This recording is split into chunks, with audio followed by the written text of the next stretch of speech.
How do you respond to the people who say you indirectly help this current government by dividing the opposition?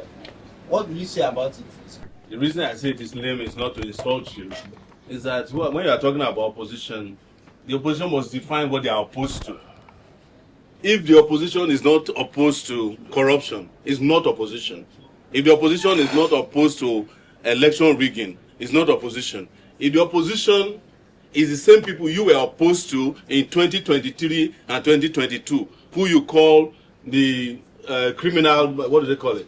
The structure of criminality, then you are not in opposition. I cannot claim to be an opposition to a system that I'm part of. Thieves cannot oppose thieves. That's the truth, because they know themselves. You see, to oppose a bad system, you need one very important currency: integrity. If you have no integrity, there is no way you can oppose them. I give you the example of the governor of Bauchi, who just joined the APC yesterday.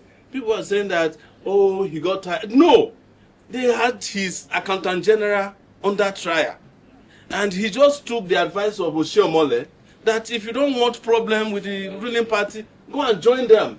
And that's, is conventional wisdom, that man knowing that he's a thief has to go and join his fellow thieves so that he can be saved from the embarrassment of being dragged through the federal. I was in the same federal high court 2 weeks ago with his accountant general. His case is not going well. So the man decided to join. But you are going to call that opposition before he joined. You used to call Bala Mohammed opposition, right? You are going to call Babashiru Lawal, the grass cutter man, opposition. You are going to call Amechi opposition to me. You are going to call Malami opposition to me. You are going to call El Rufai opposition to me. I mean, who are you deceiving? How about Peter Obi, sir? You have always brought Peter Obi up. The way to know Peter Obi is where he is today. Tell me your friends, I will tell you who you are. It's as simple as that. If you have to exist, and the only people you can exist with in the political system are thieves that you identified to us as big thieves in 2022, and you are now the treasurer of the thieves, don't tell me that you don't like thieves. If you are the treasurer of killers, don't tell me that you don't like killing people. But as always challenged most of you, why don't you for one day just see Peter? You have Peter Obi in your midst. I saw him here. Ask him, when you were governor for 8 years, why didn't you build Anambra like Dubai? So that all of us can go and be spending weekends there. I would love to be in Anambra. I just came from Aba 3 days ago to protest.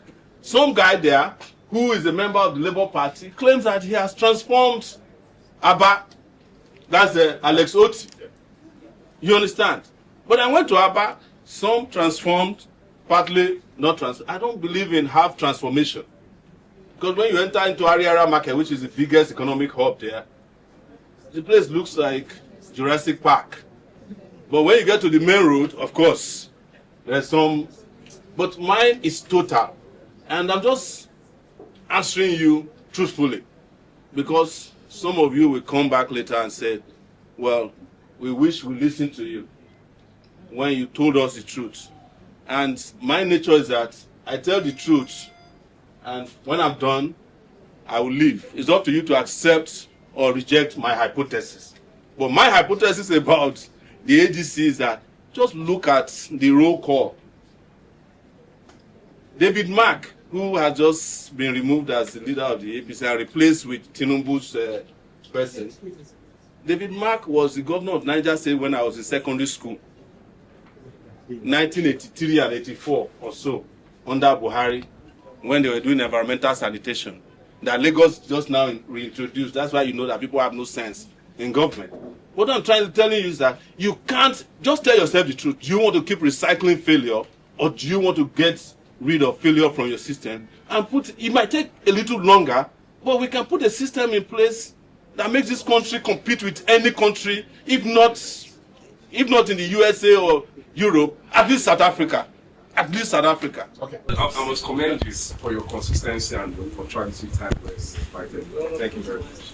And okay, from the trending stories we had in the last weeks, about the Minister of Works, David Umahi, and Madam Tracy. Yes. And we saw how the whole story turned out, where she now ended up apologizing. So looking at the justice system being faulty, also looking at the electoral system being faulty, and I believe you are still interested in becoming president of this country. These are two major faculties that can push or pull anyone into power. Yeah. What strategy do you have different that you think can guarantee you presidency in 2027 or whenever? My strategy is you. And you having the consciousness to understand that by themselves, and I'm saying this, I'm not lying, and I will never lie to you, elections cannot bring about change by themselves in Nigeria. You can't, the next election has been decided against all of you. Whether you like it or not, nobody knows more about this because I formed the political parties in 2018. And we know where elections are going even before we go into this election. And that was the reason why I called for a revolution. I'm sorry about those of you who are shaking your heads about revolution. Only a revolution can deliver this country. But the revolution might happen through the ballots if they know you are determined. But it might happen the other way if they also know you are determined.